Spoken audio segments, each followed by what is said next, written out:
Waiting on YouTube. Welcome to No Crime, No Time community.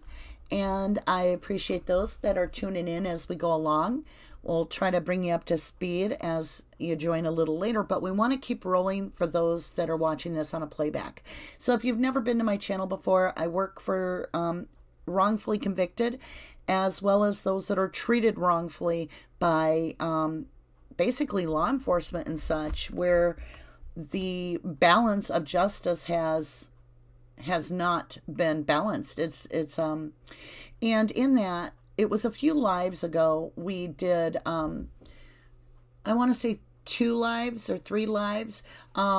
We were in the middle of doing a video, and it was a live chat when we were blessed and honored to have Corey Zipperer and Stacy show up, and Dassey, his sister. They're locals from the Calumet County area. And when they showed up, they were in the chat and they were typing, and I was trying to read everything. I just want to make it clear before we start and I introduce everybody, I want to make a couple of disclaimers. One, we don't have a tangible piece of evidence to hand to Zellner that would release Brendan and Stephen. However, we get to look from locals' eyes what they're going through, what this couple has suffered and their family has suffered, because they were also targeted by the same county, Calumet. And when you look at the Steve Avery case, that's what happened. Stephen was targeted, literally. No other suspects. They painted him as a monster. Sheriff Pogel even went as far as to ask for a court order to put a stun, I can't remember if it was a neck or a waist collar, but it was to put it on Stephen Avery during trial, just to make him look like this horrible monster, because that's what they did. They painted a picture for the media. They painted a picture with the Castle reports and all the other reports. They twisted eyewitnesses. They've messed up everything, and here we go. Here comes Corey Zipper with Stacy and Dassey, and their lives have been through so much of that similar behavior. And so I want to welcome you both. And we have 3 people with us today. So we'll start off with Corey Zipper. How are you, Corey? I'm doing fine. Thanks for asking.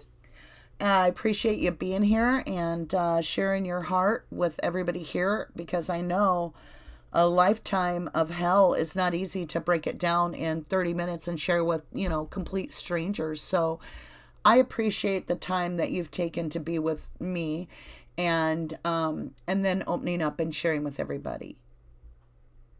Well, you're very welcome, and I appreciate your time as well, more than you'll ever know. And who else do we have? We have Stacy as well. How are you, Stacy? I'm doing as good as can be expected. Thank you for having us. Well, like I said, we're honored to have the locals honestly trust us. We've been working as truthers for years, begging locals to trust one of us and come forward and us be able to tell the story. And so for you to choose to do that with us, we're honored. But we deserve it. We're going to do our best to share this information, and you can trust us. So we thank you for that. Thank you. And then we also have Dassey. How are you today, Dassey? Doing all right. Thank you. How about yourself? I am doing well. Now, Dassey, you're actually Corey's sister. Is that correct? I am. And so you're more or less here as a support and eyewitness to the accounts between Stacy and Corey, right? Right. And as a caveat, Stacy's been my best friend since 8th grade. So I've known both of them most of my life. And although I have no direct evidence, haven't been through what they've been through, I just it happened to them. You witnessed them having this go. Okay. It happened to them. Right. Wow. And so this isn't just, a story that one individual comes up with and is trying to share. We have a family unit here with eyewitnesses that were there for the entire journey of hell that you guys have been through. But it wasn't always hell. So, Corey, you and Stacy are not married now, correct? But you were. Correct. Yeah, that's right. You want to kind of give us an idea of how you guys met? I mean, keep it brief so we can get into the real big stuff here. but just give us a real quick scenario of how the two of you came about to be, and get me right up to the point. Walk me right up to the point that you guys bought your first trailer, or you're renting your first trailer together. Yeah, Stacy was a friend of Dassey's, and I kind of fell for her when she came over one night, and we were both really young, and we kind of just never broke up. And here we are still sitting together after I don't know how many years, 30 or so. But in 1990, we moved into the trailer in Forest Junction, actually in 89. We moved in 2 months early in April, actually. Oh, it's okay. We get it. 89, 90. So, we get the time frame. We got married in 1990, June 1st, the first time, yes. And so you guys, you were living in a trailer home, and you had started to experience some just strange things, but you didn't really connect it to anything. And then you experienced a break-in in your home. Correct. So walk us through that a little. Holding a police report in hand from that is dated September 29th, 1995. It has breaking and entering, but it doesn't state a breaking in if you look through the report. Nothing was actually broken, but the home was entered in, and there were things damaged. You're cutting out a little bit. There were things damaged in the home, but the door itself was actually not broken. Someone had entered the home and damaged things inside of the home. It was almost like they had a key or something, right? Correct. Okay, so once the home is in chaos, you go and you file a report, and then what's the next thing? Do we jump right to all of a sudden you guys find the camera?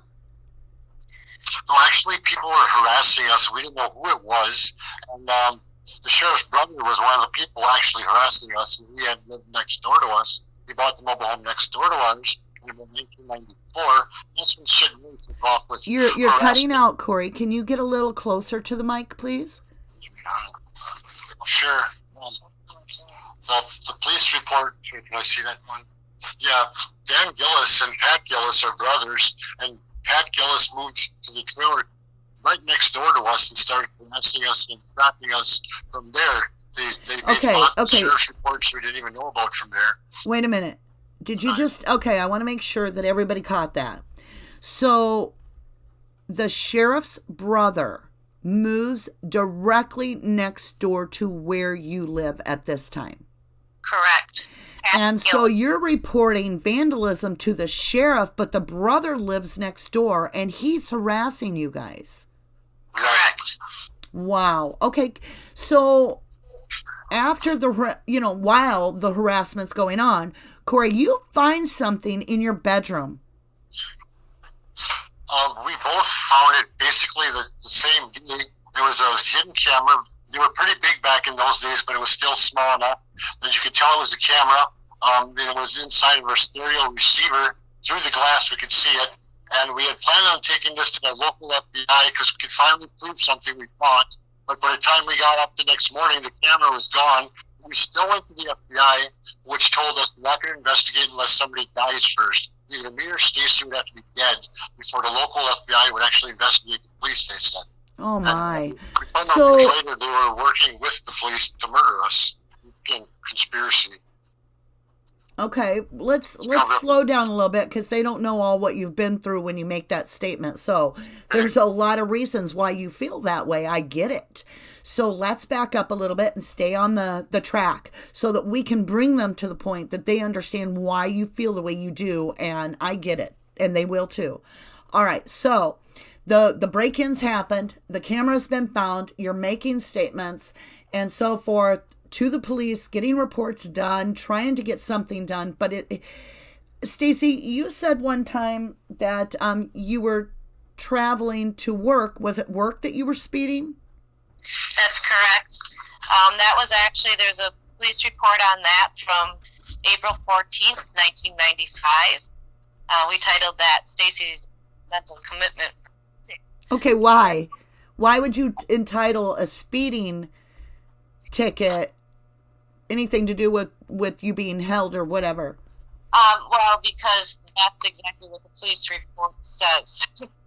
Wow. I was passing a car that was going slow, and as I was passing it, it sped up. So I was doing like 72 to pass this car. Okay. And when I was pulled over for speeding, Officer Gary Schultz did not ask for my license, but he started yelling at me. Do you have any drugs or weapons in this car? He screamed. You're cutting out again. Like, what? You're cutting out again. You're cutting out again, hon. So the officer pulls you over for speeding 71, passing someone. And he begins yelling at you. And you said, he said something along the lines of what now? Do you have any drugs or weapons in this car? And who was this? What officer? Officer Gary Schultz. And then what happened? They searched the car and ended up giving me a ride in an ambulance to Fond du Lac Mental Health for a 72-hour hold. Had you done anything that you felt warranted any type? What was your reaction so wild that they needed to detain you or something? No, not at all. But the report is quite interesting because the report states that I was, the officer had to go under to try to talk with me. Says that he found prescription antidepressants in the car, which is not. You're cutting out again. Sorry about the connection, everybody. Because of the COVID, the silly virus, we're not able to do this live in their home or my home. So we're doing this on the telephone. And unfortunately, the Wi-Fi there or the phone, it's not quite a full connection that we had earlier before we started the live. So, okay. So they held you, Stacy, on a 72-hour hold. What did the mental facility people, the workers, think you were there for? What did they say? The mental facility had no idea why I was there. They said this is ridiculous. They didn't know why I should be there. I spent the first day crying because I couldn't believe I was there. I didn't understand what happened to me or why. And then, by the second day, I asked for permission to have a curling iron and a comb, and I was doing people's hair to pass the time. I asked permission, of course, because that would be considered a weapon in an institution like that. But they saw fit to give it to me and let me do things. Can you get a little closer to the speaker, love? I'm just trying to make sure they can hear you. It just went really quiet all of a sudden, like the volume dropped like half. Is this better again? Yes, much better. Okay. So then with Corey and you start to figure out that you guys are being targeted. And so you decide that you're not going to lay down and take it. And flyers get made that are basically stating, you're trying to share your story. And so you guys hand out the flyers. And then there's a report I read that says that the charge is information. Can you explain that, Corey? Can I back up 1 second, please? Oh, of course. On the mental commitment, the police report for when he pulled me over for speeding starts to describe me as a paranoid person who is involved in illicit drug use.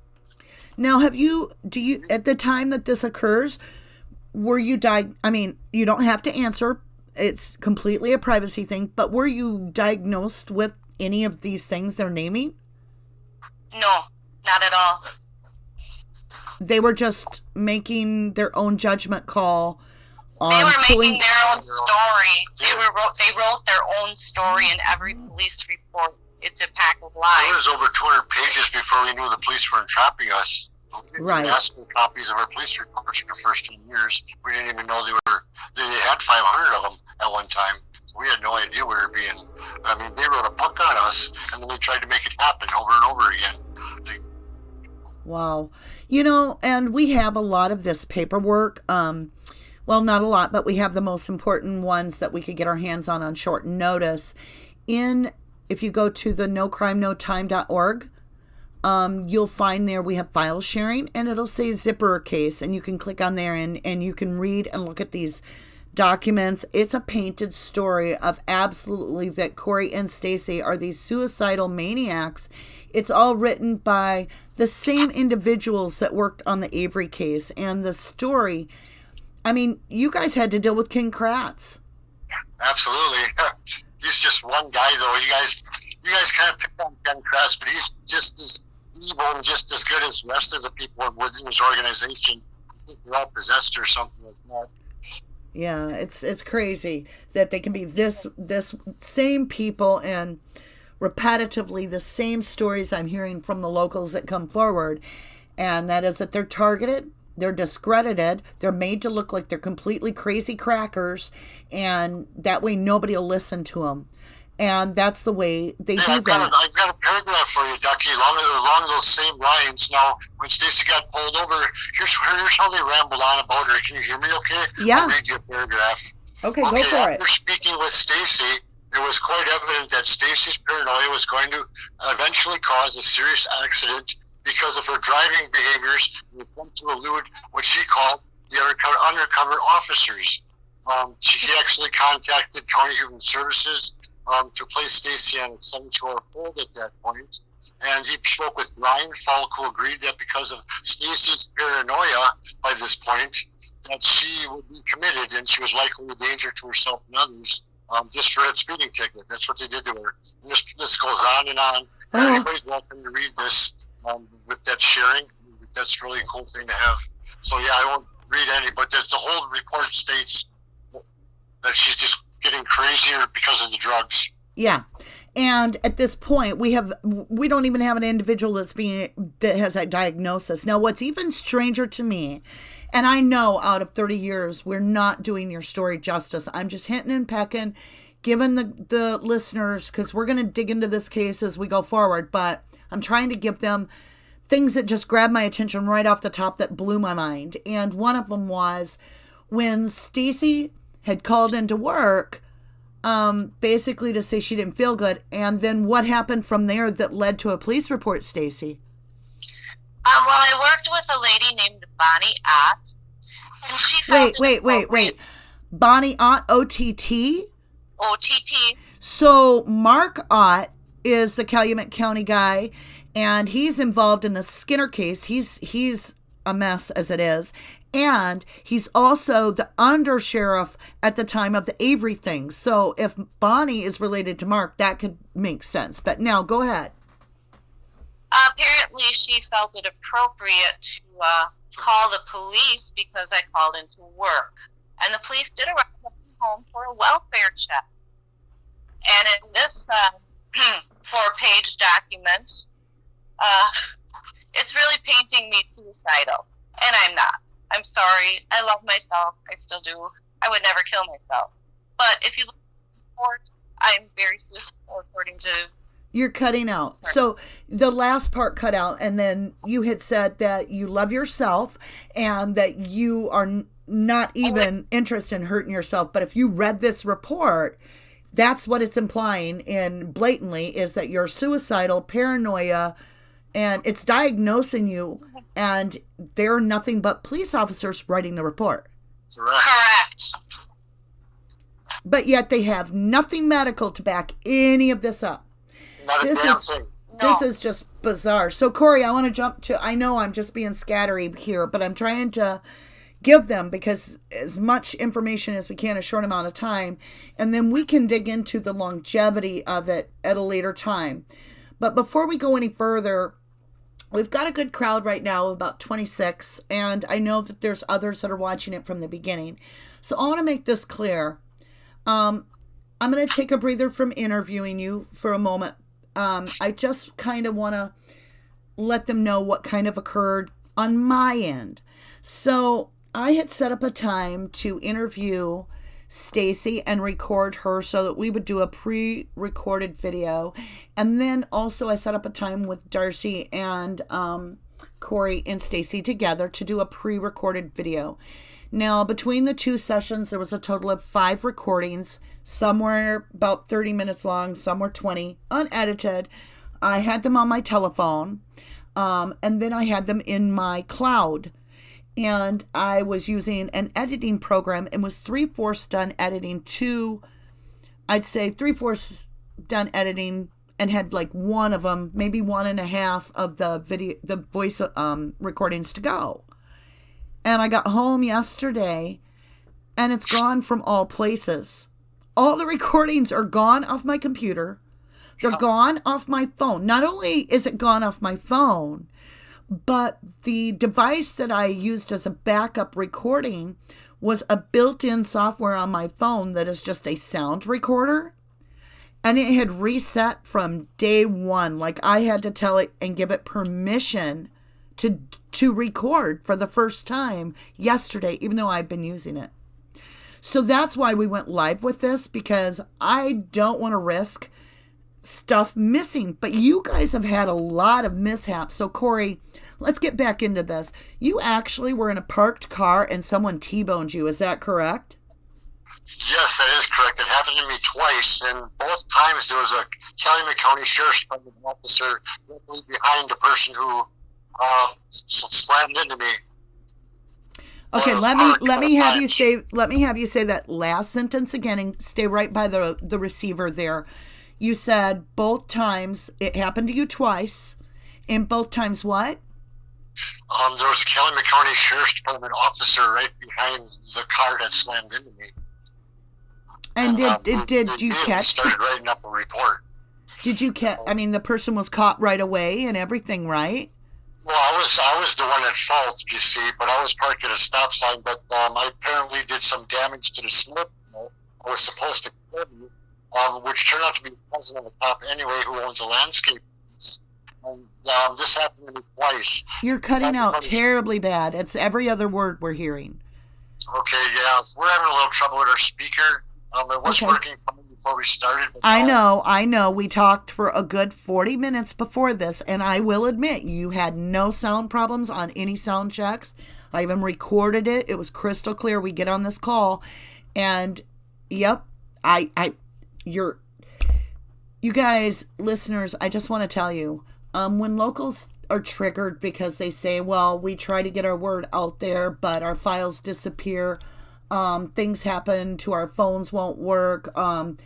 They're not lying. Absolutely not lying to you. They're being honest. The shit disappeared off my own cloud, out of my personal phone. I have another phone on order. I am switching my phone number because of this. They're experiencing targeting on a level I can't even explain. So Corey, go ahead and try to work that speaker the best you can. We understand that it's not you guys, and we're trying to hear. So you got T-boned twice. Cops were right there, and they began to fill out the paperwork, but you were held at fault. That's right. I even took a picture of the marks stating or showing that I was in the right lane, and I was in the proper turning lane when I got smashed into one of the times. And the pictures of the marks on the road were stolen, so that when I went to the Department of Transportation, I couldn't fight against it. And they took away my license, and they kept it for over 12 years because of this.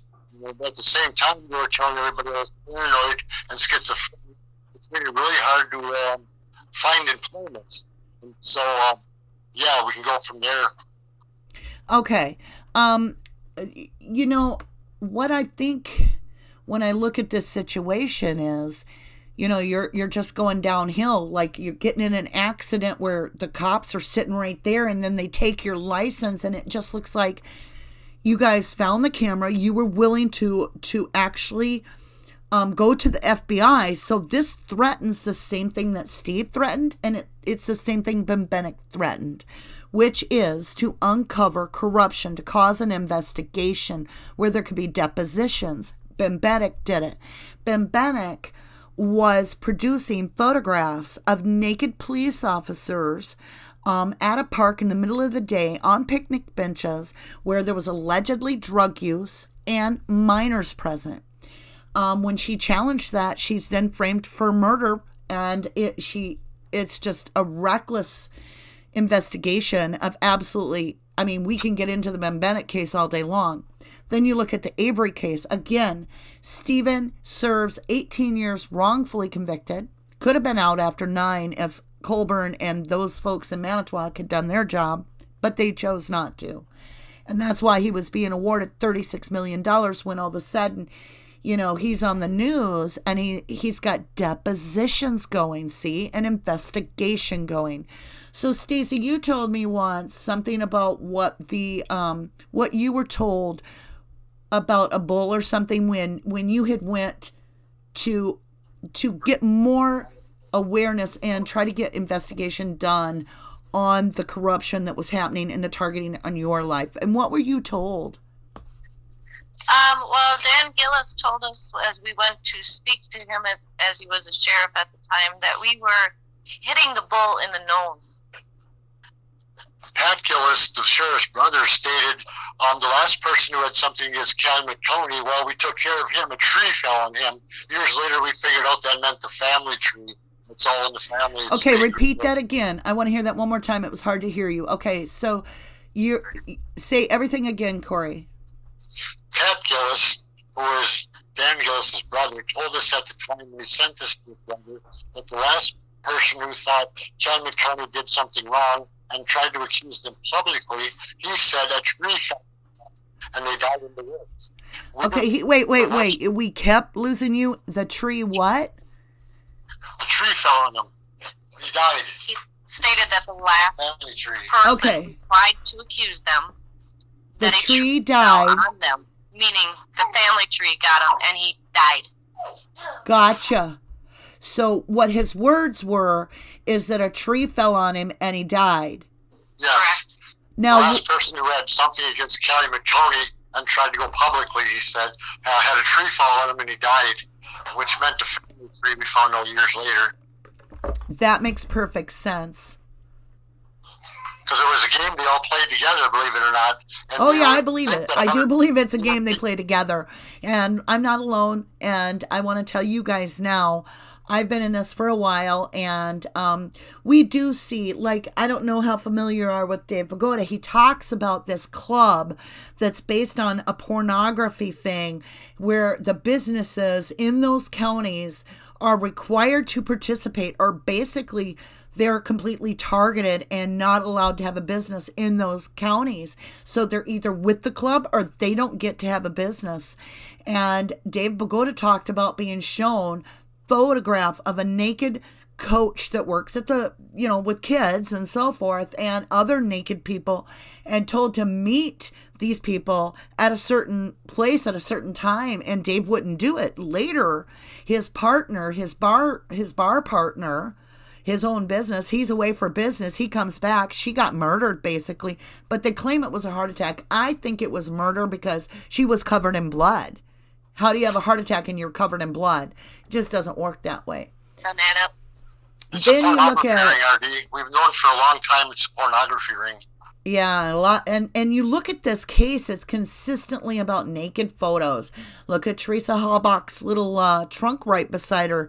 They're pulling naked photos out of there as they're investigating. We all know that Teresa did take naked photos because Pierce said, her partner in Green Bay at the photo shop there, that was a great pun, at the photo shop, we know that he stated Teresa would borrow his studio there for naked photographs. We have the whole thing with Teresa and the married guy, which is Bradley Scheck and Bradley Scheck's wife, and them going to court over naked photos, and then them getting a divorce. She files a restraining order. 5 days later, this is in 2004, mind you, 5 days later from the restraining order, Bradley Scheck's wife files for divorce, and 1 year later, minus a few days, he's divorced and Teresa goes missing.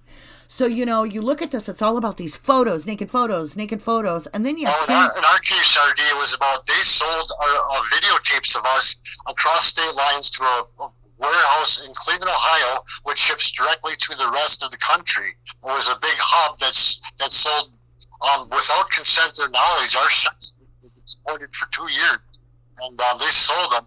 they sold other couples as well and entrapped and murdered them as well. I believe that's some of the people you're talking about right now, perhaps. Yeah. And, they sold them without our consent, their knowledge. They signed it for us, and they said we signed, and they actually took us, and we were supposed to be, so we didn't even tell us where they. We still don't know where our house is, our mobile home. We still don't know where that went. Well, I'll tell you now, we are, as a huge group of truthers, we are absolutely honored that you locals have trusted us to get your story out there. And as we go forward, we're definitely going to be exposing more and more details of what the hell you guys have been through.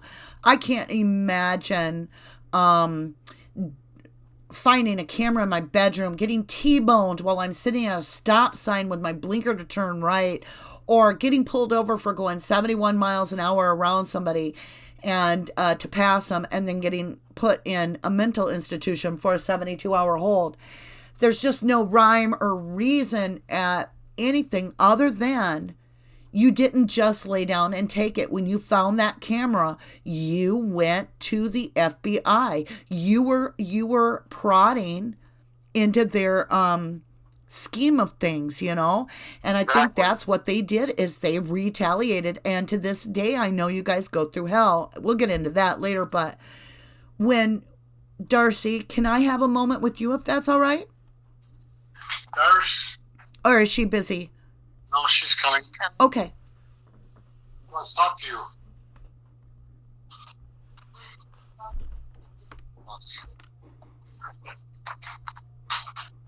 Hello. Hi, Dassey. Thanks for joining us. I know you're kind of doing a lot right now to keep everything kind of quiet, so appreciate it. Sure. So as the sister to Corey and the best friend to Stacy, you've been an eyewitness to most of this, or at least the results of their. I mean, you had to have known that Stacy got taken away for this time frame. What are your thoughts on this whole thing?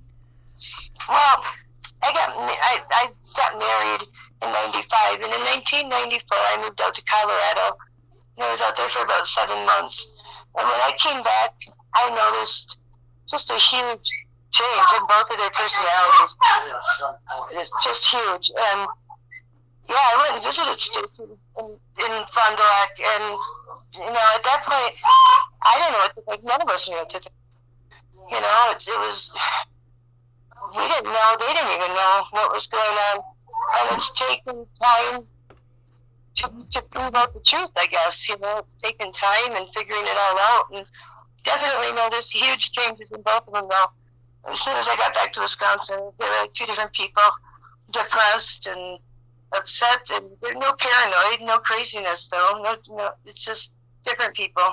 Yeah. People who look like their lives are being destroyed. Like victims happen to be. I mean, their lives go through some traumatic events. They're not always able to just brush it aside. And if it's still continuing, if the victim is being re-victimized on a regular basis, it's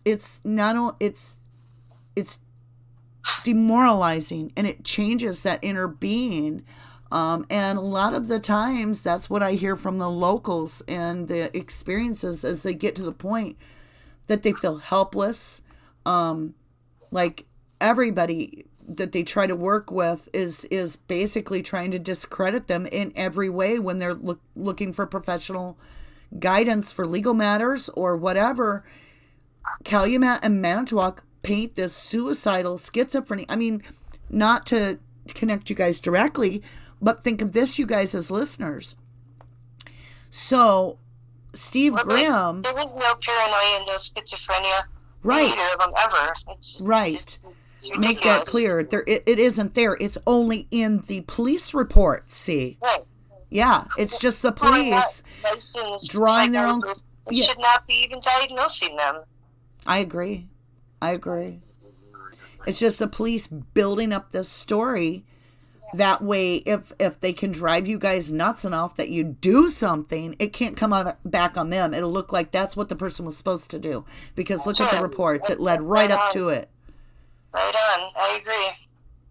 Well, and when you look at this, I was going to bring this up for the listeners. You look at Kosurik, and we've all talked about him in the Avery case. Now, Steve Grimm was really good friends with Kay Kosurik, which is Kosurik's sister. All right, his sister Kay. Now, he was the sheriff when Stephen was originally arrested in 1985. For those that are just joining the saga of the Averys and the Zipperers and the Calumet and Manitowoc counties. So he was the sheriff at the time that arrested Stephen in 1985. And then his sister came forward and told a handful of individuals, including Grimm, that there was abuse and sexual misconduct and sexual abuse in the home of the Kosuriks, right? Well, then when this came out and about in the public eye after Ma'am happened, Kosurik threw it back. And instead of Kosurik defending his sister and saying, well, it was all lies, my sister never said that, he actually discredited his sister and stated that she was paranoid, that she was suicidal, that she was schizophrenia, because that's their MO. That's their game they play. I had a family member like that. My brother called the cops because, well, they kept me up all night one night and I didn't get any sleep. I was upset and I threw a ceramic figurine. Immediately, my brother called the police and I was taken away and booked on a disorderly conduct. For throwing what kind of figurine, though? If it was a Hummel, that's one thing. Denim days. It was a denim day, to be specific. Okay, so you threw a denim daisy. Did you throw it at the person or just... No, I threw it on the ground and smashed it. So you were angry and you broke a little tiny figurine and cops got there and boom, gone. Bye-bye, Stacy. I was handcuffed and brought to the cop shop and fingerprinted and mugshot and booked, and then I had a court proceeding in which I had to write to the district attorney every month to tell him I was abiding by my probation. Who was that? I had to do a drug assessment. I had to do... Who was that? Oh, it wasn't crack. It was what's going on here. I got it here. Clarence was the assistant district attorney at the time, I believe. Okay. For a little while, but then he was the district attorney for the majority of our entrapment, I believe. Assistant district attorney Freilich. Wait, Froelich? Froelich? Jeffrey Freilich. He's a judge now, a circuit county judge. Oh, yeah. I know who that is. He told me he would like to throw away the key when I was in front of him. He said it was up to me. I'd throw away the key. Yeah, we can talk about that at a later date. I didn't do anything wrong again. I went to the news, and they threw me in jail for 3 weeks. Okay, let's talk about the media. So, that would be the first thing we would think of, besides Zellner or something. So we'd be like, hey, we've got a few minutes left here. I want to hit on that. So you basically went to the news, right? To the media, trying to get the story out there. Back in 1996, we first contacted the news because we tried every other avenue with the sheriff's department suggested. We had already been to the local FBI and the Attorney General's office in Madison, as well as Al Mott's office, which are district congressmen in Madison. And then when we started going to the news, we called Chris Schuler, Channel 5 News. He laughed at us and he said, I want to get the sheriff's department side of the story and I'll get back to you. Never got back to us. Finally, after hundreds of attempts and trying to talk to people like cutting out, Corey. Darts and Emily Matezik, and there's so many more that we've tried to talk to.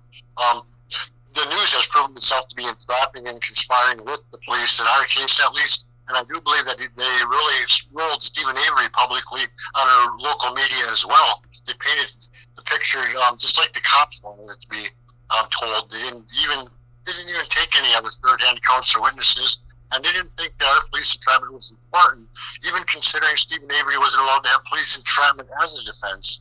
And it just boggled our mind, as it does yours, I'm sure.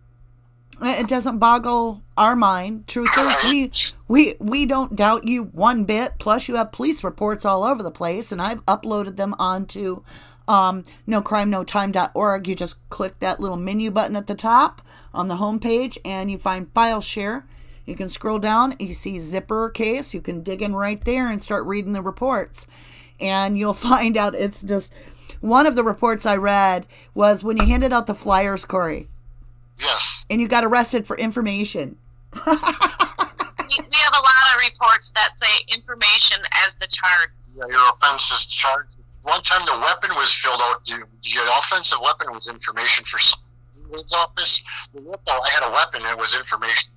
The letter I wrote was information. I saw that. I literally saw that report you're talking about. Well, it's like weapon boxes checked. What the hell they were talking about? Well, I knew all along, but wow, I couldn't believe the brazenness of these people. Okay, I gotta share with everybody this, because this is hysterical to me. All right, so not only is that true that there's a report where the weapons box is checked and the weapon was information, because Corey and Stacy are handing out flyers that speak about, the local cops are corrupt, right? Okay, then I read the report. I read an answer where Ken Kratz was sent some information about you guys, and he literally says, I'm paraphrasing, but he says in one short little paragraph, well, none of this is a criminal charge or criminal behavior, so I don't know what to do with this. Let me know if you want something different, and I'll store it for future reference. And I'm like, holy crap. I mean, if Ken Kratz can't even twist and make something out of it, why do they have... They still had nothing on us. It was like God himself is protecting us. Well, and perhaps he just is. You know that? Source is an amazing power that has no boundaries. So, I want to jump over, because we have about 15 minutes left, and I like to reserve that to interact with everybody. So I'm going to scroll up to the top, and I'm going to grab some of the little statements and questions. Feel free to answer them if it's a question, and we'll see who they're asking it to. So let's say hi to everybody. So Matzer and Crystal Terry, hi. Tracy Bowman's with us, and Mariana. Let's see. Teresa says, RD, I love your channel. Might be only one I'll be watching soon due to reason I can't say at the moment. Can't really trust everyone in this community, and I'm not sure yet what to do. Okay, well, Teresa, my email is rubberducky2005@yahoo.com, and if you need something, let me know. Hey, Shane, Carlos, how are ya? Good to see you. Bean Green says, I'm watching, but might have to go back to the beginning. Hey, feel free to. There's a lot of information there.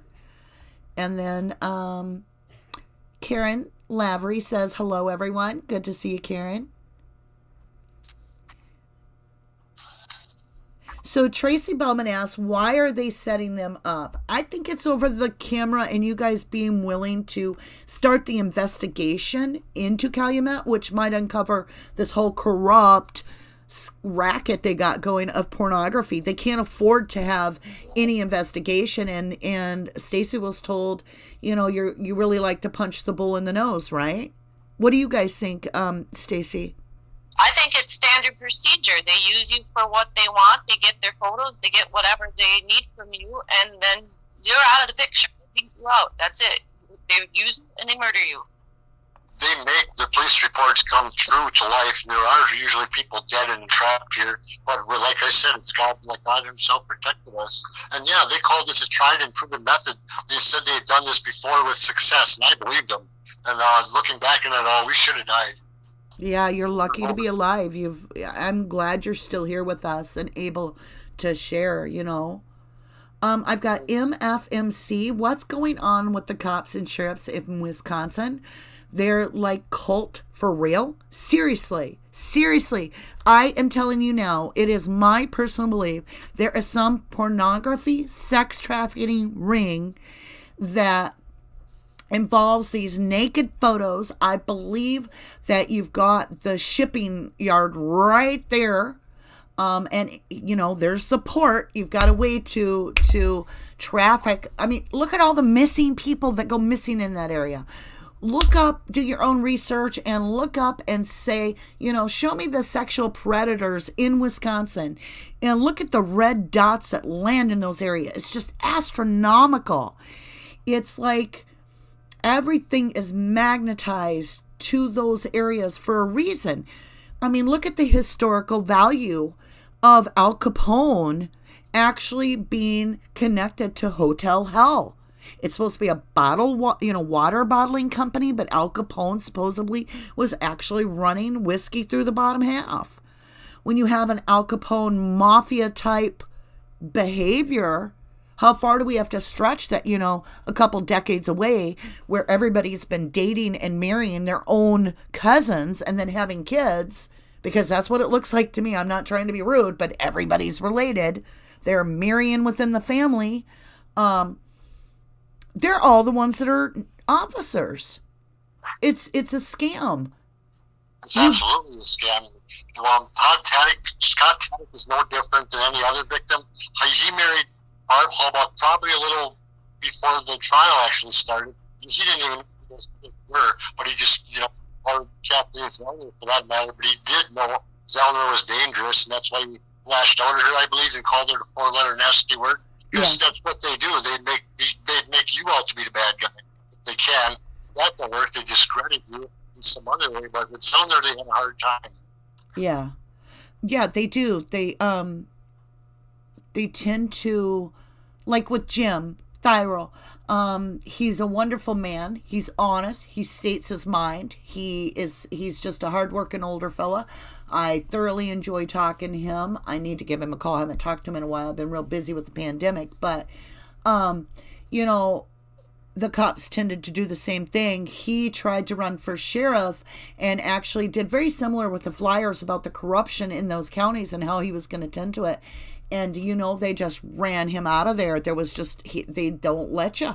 They don't want that corrupt word mentioned with their name. But it's kind of ironic that, the more they try to hide their corruption, look how big it has gotten to where we know how corrupt they are. I mean, how is the tourism doing in Manitowoc right now in Calumet? I don't think too many people are just breezing through there for fun to look at, whatever they got going on. So the tourism is gone. And, I mean, it boils down to we just got to catch them where we have somebody that can actually prosecute some of these bad cops. It's happening more and more. If you look around other counties of corruption, whether it be Alabama or whatever, the fake news, whoever coined the phrase, I'm not going to argue it. I say Kincrats, others say Trump, whatever.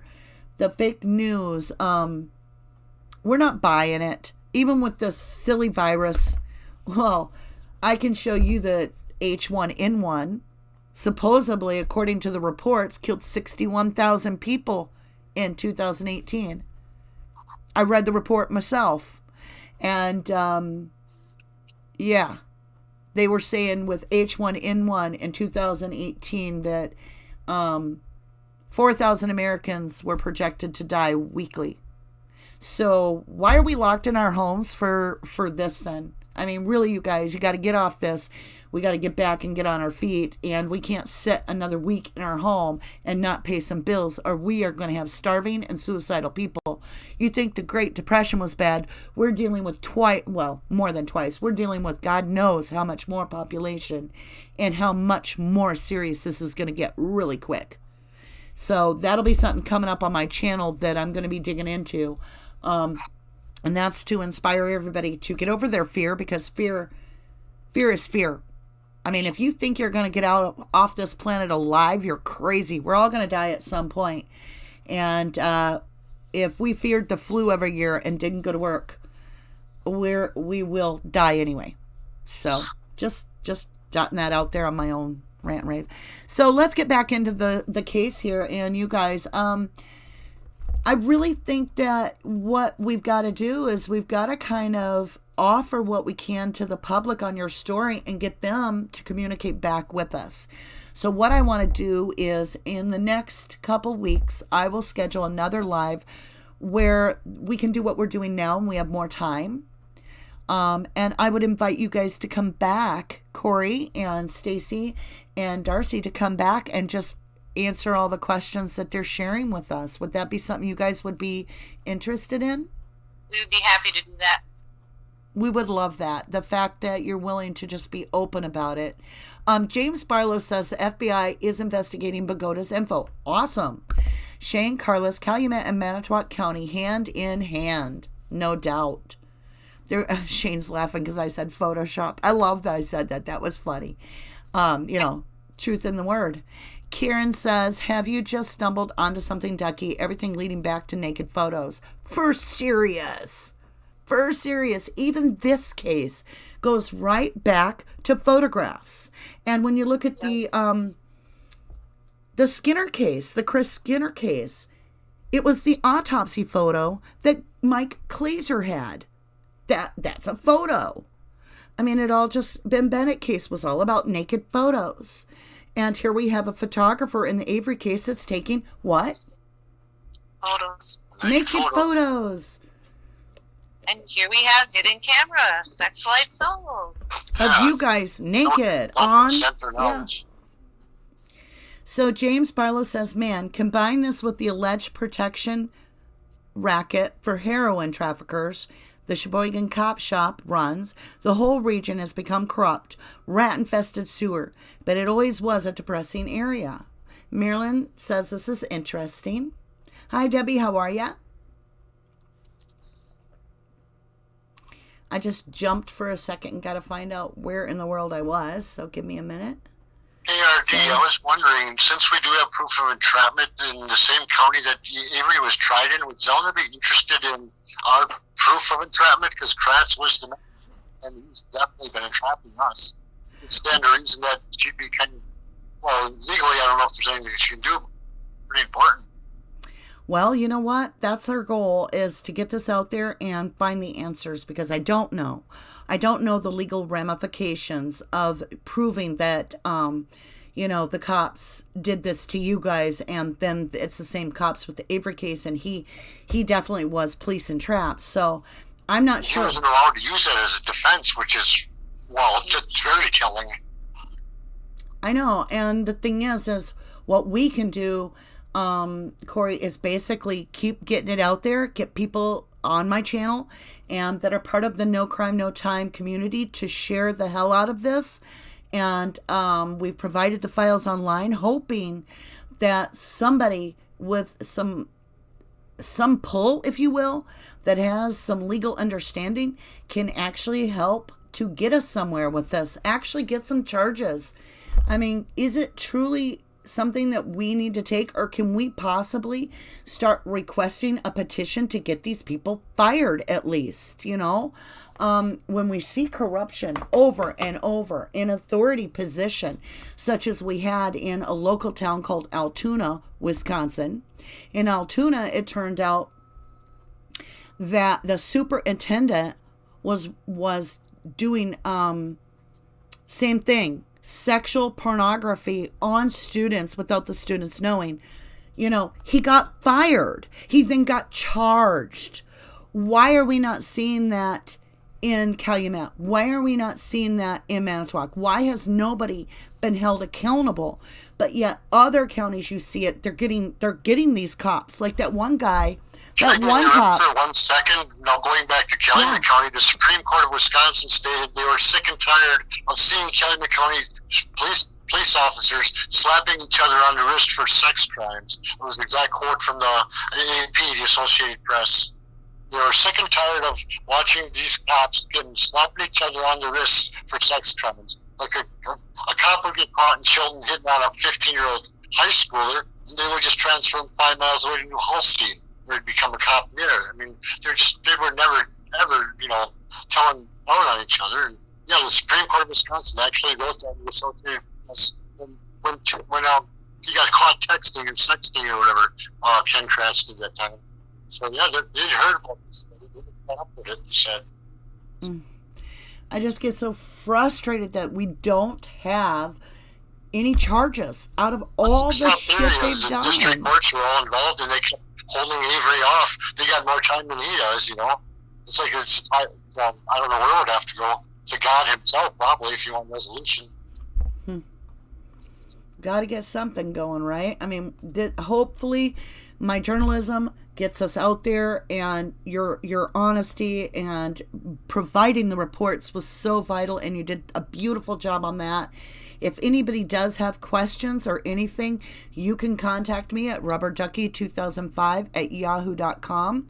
I will make sure the questions get over, and I can give any contact information to Corey, to Stacy, or to Dassey, and they can choose whether they feel that they should contact you back or not.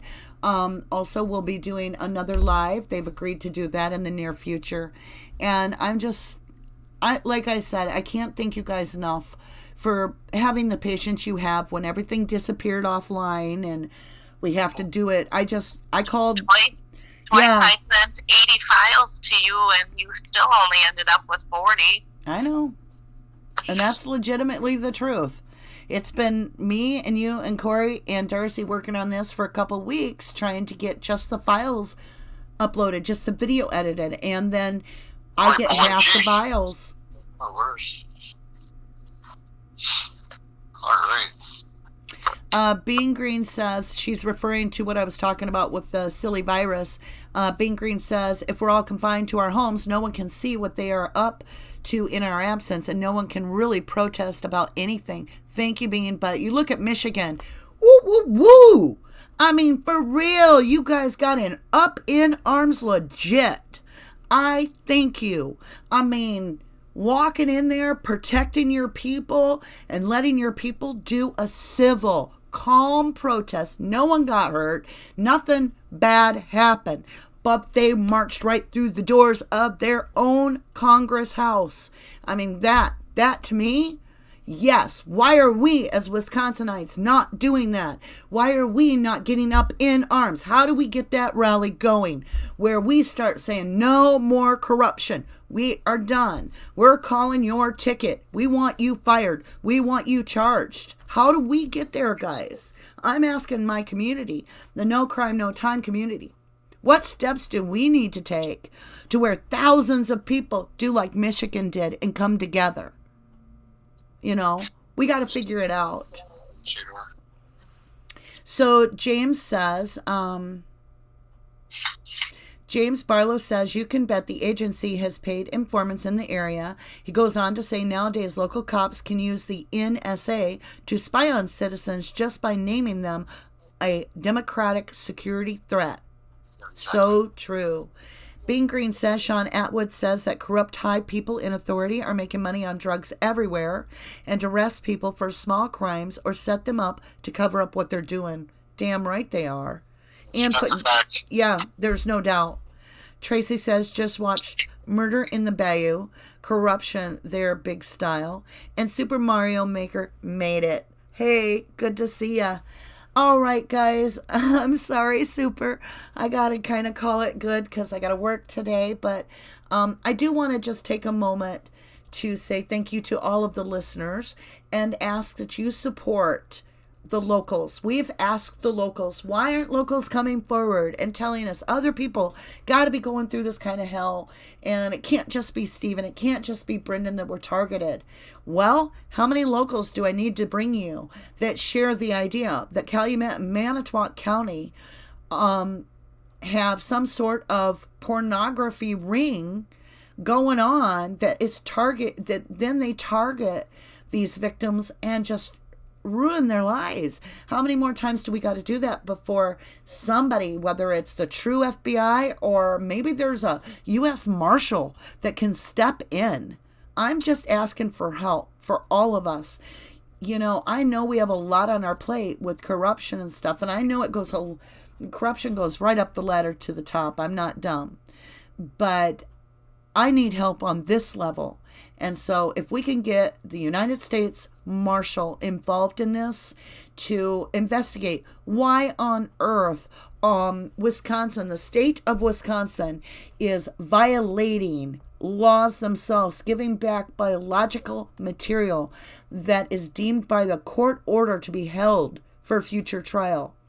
Why is the state of Wisconsin allowing their own counties to be so inappropriate as to ruin people's lives, to target individuals and entrap them? And why is that being allowed?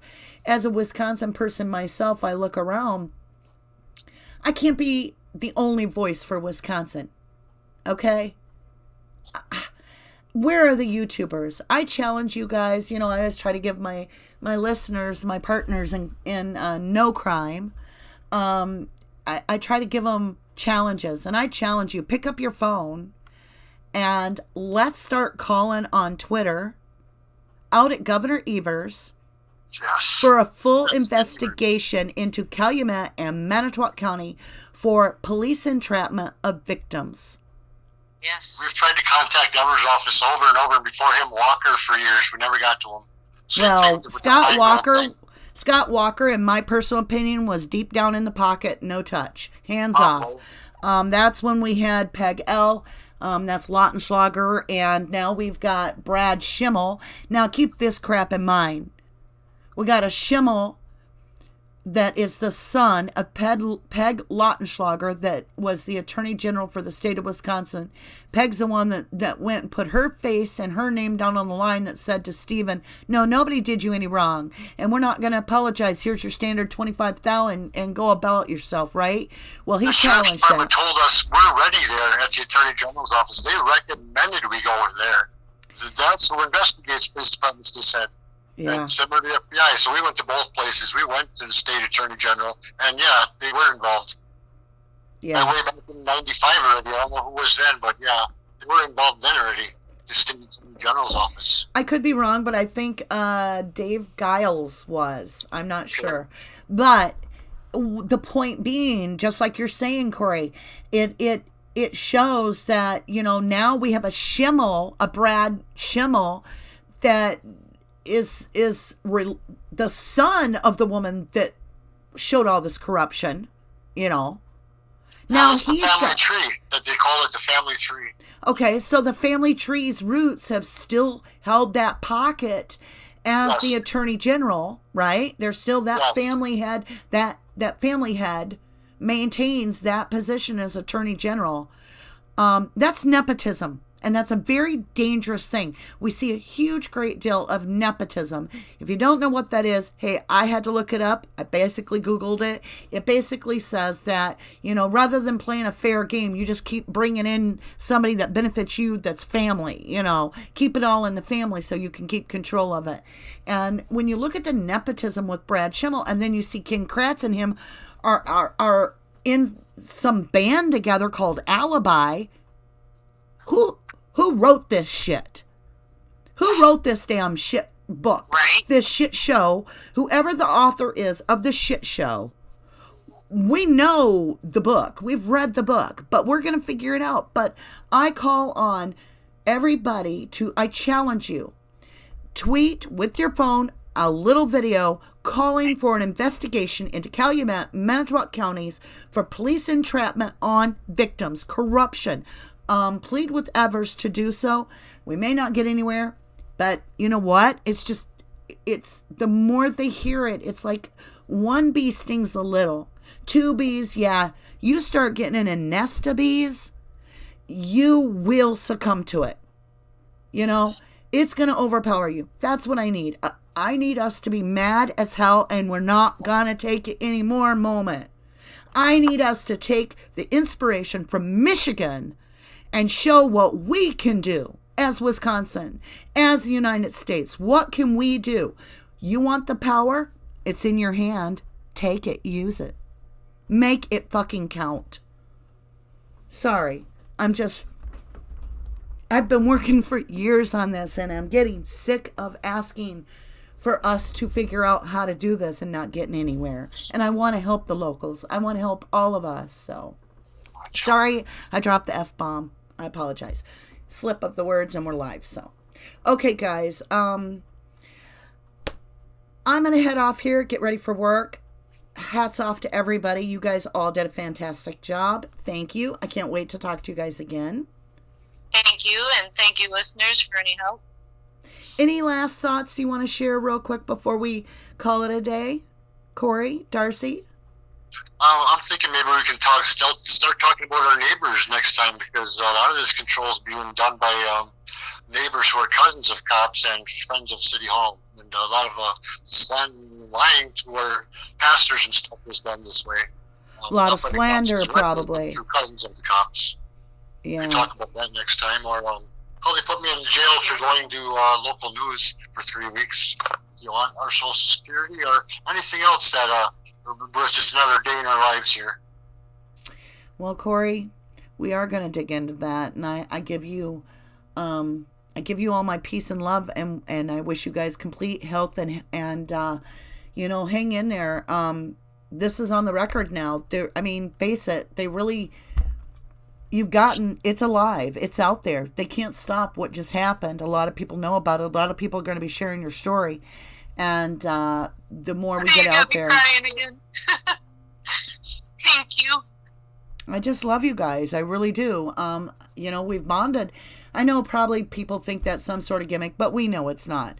You have to dig deep, and you have to really feel and have empathy for somebody that has went through the hell you guys have. I mean, if you don't, you're a heartless person. And so, yeah, I've really bonded with you guys, and I just want to say that, yeah, it's probably going to heat up for you guys, but we're a phone call away. We're a live away, too. We can jump on live, and you guys should be very protected, because getting you in the light, it seems to have protected me a lot from the hell I went through. Someday I can go on here and maybe I can have the guts like you guys. You do inspire me to share the hell I've had for having a channel and speaking out. I bet. We appreciate it. I do want to end with this, and that is Bean Green saying, wishing Corey and Stacy all the best. So, and Thank you so much. Nate Little, thank you so much, guys. Nate Little says, no apology necessary. So, all right. I love you guys very, very much. And with that, we're going to call it a day. You guys stay safe and be well, whether you're listeners or you're Corey, Stacy, and Dassey, and your family. And we'll talk again soon. And with that, if you didn't do the crime, you sure in the hell should not do the time. I love you guys. Peace out. Be well. Much love.